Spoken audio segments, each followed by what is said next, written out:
Hi friends, Siragadikka ஆசை சீரியலில் நாளைக்கு என்ன நடக்க போகுதுன்னு பார்க்கலாம் வாங்க. வீடியோக்குள்ளே போகலாம். நம்ம சேனல் இன்னும் சப்ஸ்கிரைப் பண்ணாதவங்க சப்ஸ்கிரைப் பண்ணிக்கோங்க. கோயில் எல்லாம் தேடிட்டு இருக்கிறப்போ மீனாவுக்கு அந்த மாலை ரெடி ஆயிடுச்சுங்களா அப்படின்னு சொல்லி ஃபோன் பண்ணுறாங்க. மீனா இருந்துட்டு இந்த 4 மணிக்கு கொண்டு வந்து கொடுத்துட்றாங்க அப்படின்னு சொல்லிட்டு வேக வேகமாக கிளம்பி போகிறாங்க. அந்த கோயிலில் தான் ரோஹிணியோட அம்மா சாப்பிட்டுட்டு இருந்ததா அவங்க பார்க்கல. மாலை கட்டுறதுக்காக வேற ஒருத்தங்கிட்ட கொடுத்துருந்தாங்க. அவங்க லேட் பண்ணிடுவாங்க அப்படின்னு சொல்லிட்டு அவங்க வீட்டுக்கு போகலான்னு சொல்லி மீனா போயிட்டு இருக்கிறப்போ வண்டி பஞ்சர் ஆயிருது. பஞ்சர் ஆன இடத்துக்கு பக்கத்துலயே வித்யாவோட வீடு தான் இருக்கு. மீனா கொண்டுட்டு வித்யா, நான் வண்டி இங்க நிறுத்திட்டு போகலாம் அப்படின்னு சொல்றதுக்காக வித்யா வீட்டு பெல் அடிக்கிறாங்க. வித்யா எட்டி பார்த்துட்டு, ஐயோ மீனா வந்துட்டா ரோஹிணி, நான் இப்போ என்ன பண்றது அப்படின்னு சொல்லி கேட்குறாங்க. சரி, நாங்கள் அந்த ரூம்குள்ளே போய் ஒளிஞ்சுக்கிறோம், நீ என்னன்னு பேசி சமாளிச்சு அனுப்புவேன்னு சொல்லி ரோஹிணியும் கிருஷும் போய் ஒளிஞ்சுக்கிறாங்க.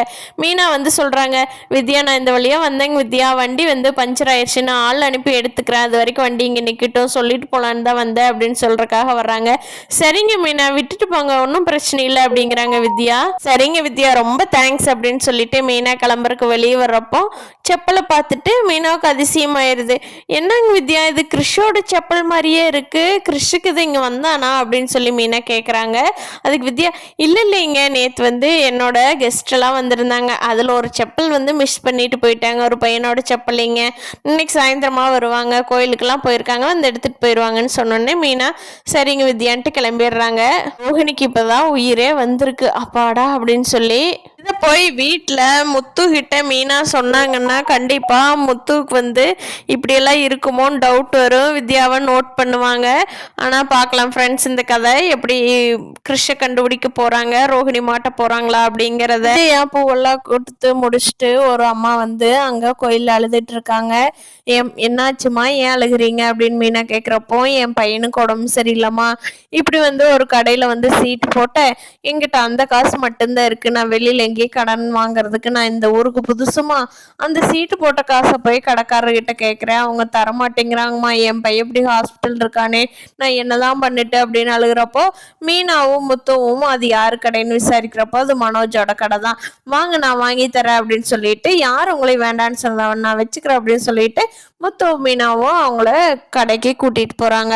அங்க போய் யாரு கொடுக்க மாட்டேன்னு சொன்னானோ அவனை போட்டு அடிக்க போறாரு முத்து. அப்போ மனோஜ் ஓடி என்னாச்சுடா எதுக்குடா அவரை பிடிச்சி அடிக்கிறேன்னு கேட்குறப்போ இந்த டீட்டெயில்ஸ் சொல்றாங்க முத்து.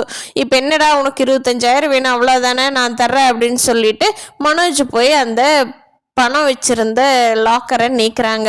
அப்போ நீக்கிறப்போ அங்கே பணத்தை காணும்.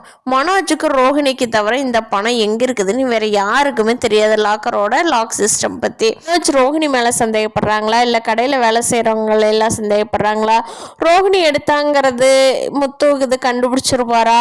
அடுத்து கண்டிப்பாக சுவாரஸ்யமாக இந்த கதை போக போகுது, பார்க்கலாம் ஃப்ரெண்ட்ஸ். இந்த வீடியோ பிடிச்சிருந்தா லைக் பண்ணிக்கோங்க. நீங்கள் என்ன நினைக்கிறீங்கன்னு கீழே கமெண்ட் பண்ணுங்கள். தேங்க்யூ.